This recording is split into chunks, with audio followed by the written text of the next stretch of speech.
Assalamualaikum warahmatullahi wabarakatuh. Kembali lagi di Afika Channel.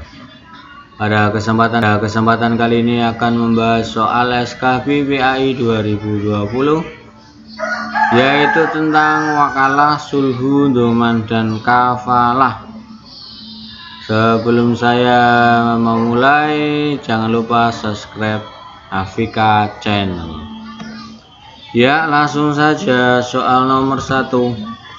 Mewakilkan atau menyerahkan pekerjaan kepada orang lain agar bertindak atas nama orang yang mewakilkan selama batas waktu yang ditentukan disebut dengan A. Sulhu, B. Wakalah, C. Doman, D. Kafalah. Jawabannya adalah B ya.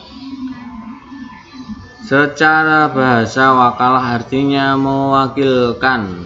Nah, sedangkan secara istilah mewakilkan atau menyerahkan pekerjaan kepada orang lain agar bertindak atas nama orang yang mewakilkan selama batas waktu yang ditentukan. Soal nomor 2, dasar hukum wakalah adalah Quran surat A. Al-Kahfi 19, B. Al-Kahfi 20, C. Al-Kahfi 21, D. Al-Kahfi 22. Jawabannya adalah A ya, Al-Kahfi ayat 19. Nomor 3, asal hukum wakalah adalah A. Wajib, B. Haram, C. Mubah, D. Sunnah. Jawabannya adalah C ya, mubah. Asal hukum wakalah adalah mubah. Haram jika bila yang dikuasakan adalah pekerjaan yang haram atau dilarang agama. Wajib jika terpaksa harus mewakilkan dalam pekerjaan yang diperbolehkan agama. Jadi asal hukum wakalah adalah mubah. Selanjutnya soal nomor 4. Di bawah ini yang bukan contoh wakalah dalam bidang ubudiyah yang diperbolehkan adalah A. Mewakilkan haji bagi orang yang sudah meninggal, B. Mewakilkan untuk memberi zakat, C. Mewakilkan untuk menyembelih hewan kurban, D. Mewakilkan sholat. Jawabannya adalah D ya, mewakilkan sholat. Dalam bidang ubudiyah wakalah ada yang diperbolehkan dan juga ada yang tidak diperbolehkan. Contoh wakalah yang diperbolehkan misalnya adalah mewakilkan haji bagi orang yang meninggal, mewakilkan memberi zakat, menyembelih hewan kurban. Contoh wakalah yang tidak diperbolehkan adalah mewakilkan sholat dan puasa. Soal nomor 5, perjanjian perdamaian di antara dua pihak yang berselisih disebut dengan A. Sulhu, B. Wakalah, C. Doman, D. Kafalah. Jawabannya adalah A ya, sulhu. Secara bahasa, sulhu artinya damai. Secara istilah, perjanjian perdamaian di antara dua pihak yang berselisih.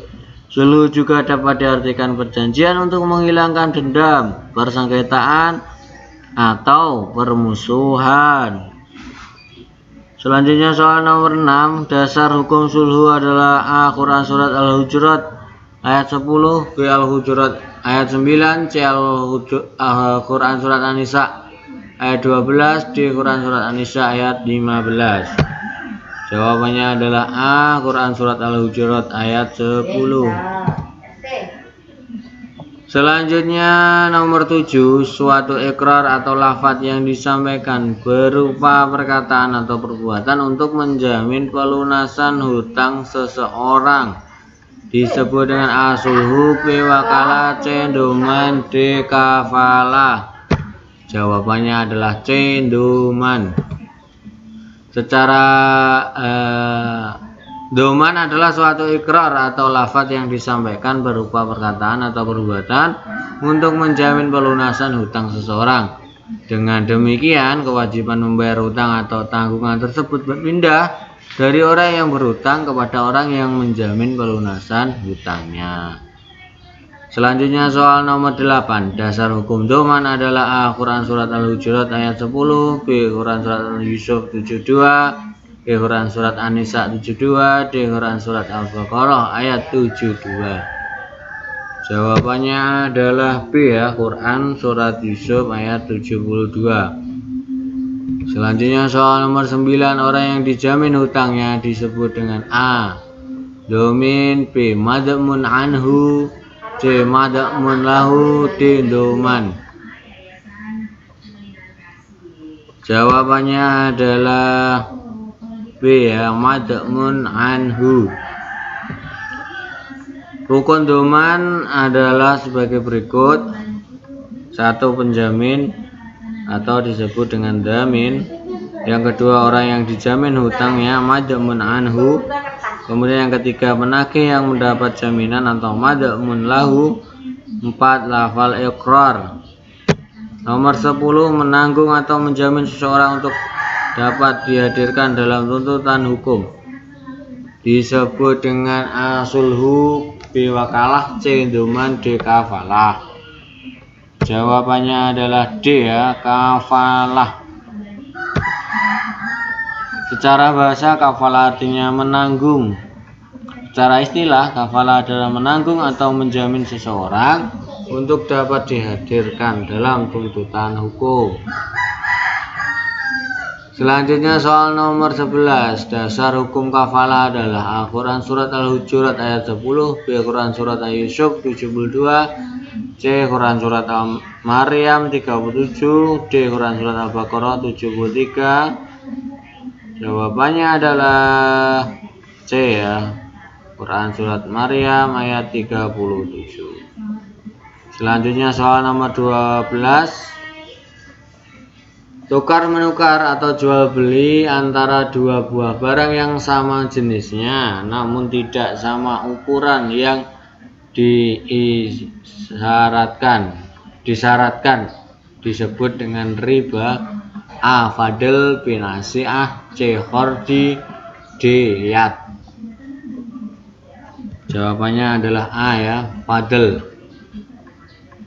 Jadi fadl itu adalah tukar menukar atau jual beli antara dua buah barangnya sama tetapi ukurannya tidak sama. Jadi misalkan ada tukar menukar beras, misalkan yang satu mendapatkan 10 kilo, yang satu mendapatkan 20 kilo. Nah, ini namanya riba fadl. Selain riba fadl, ini juga ada namanya riba nasi'ah, yaitu mengambil keuntungan dari pinjam meminjam atau tukar menukar barang yang sejenis maupun yang tidak sejenis karena keterlambatan waktu pembayaran. Jadi misalkan seseorang ini meminjam uang sejumlah 1 juta, karena dia membayarnya telat 1 minggu maka dia harus membayar 1.500.000. Nah, ini namanya riba nasi'ah. Kemudian yang kedua adalah riba khordi. Ini meminjam sesuatu dengan syarat ada keuntungan atau tambahan dari orang yang meminjam. Jadi misalkan si A ini meminjamkan uang 1 juta kepada si B. Nah, si A ini meminta si B untuk mengembalikan pinjamannya ini sejumlah 1.500.000. Jadi ada tambahannya.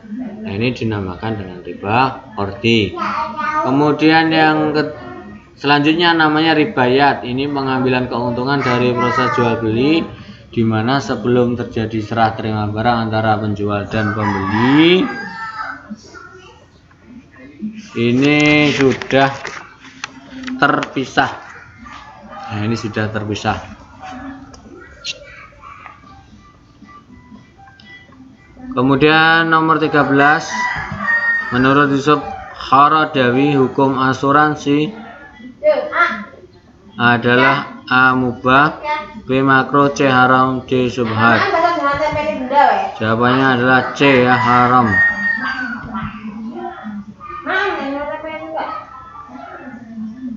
Selanjutnya nomor 14. Transaksi jual beli di mana bank menyebut jumlah keuntungan disebut dengan A. murabahah, B. salam, C. ijarah, D. sirkah. Jawabannya adalah A ya, murabahah. Nomor 15, salah satu prinsip perbankan syariah adalah bagi hasil atau disebut dengan murabahah, salam, ijarah, sirkah. Jawabannya adalah D ya, sirkah. Jadi bagi hasil ini biasa disebut dengan sirkah.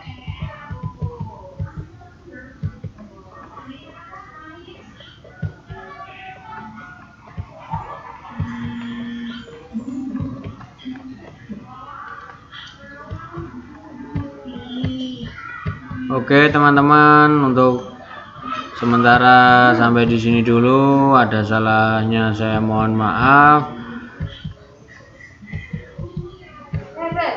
Cukup sekian dan terima kasih. Wassalamualaikum warahmatullahi wabarakatuh. Jangan lupa subscribe.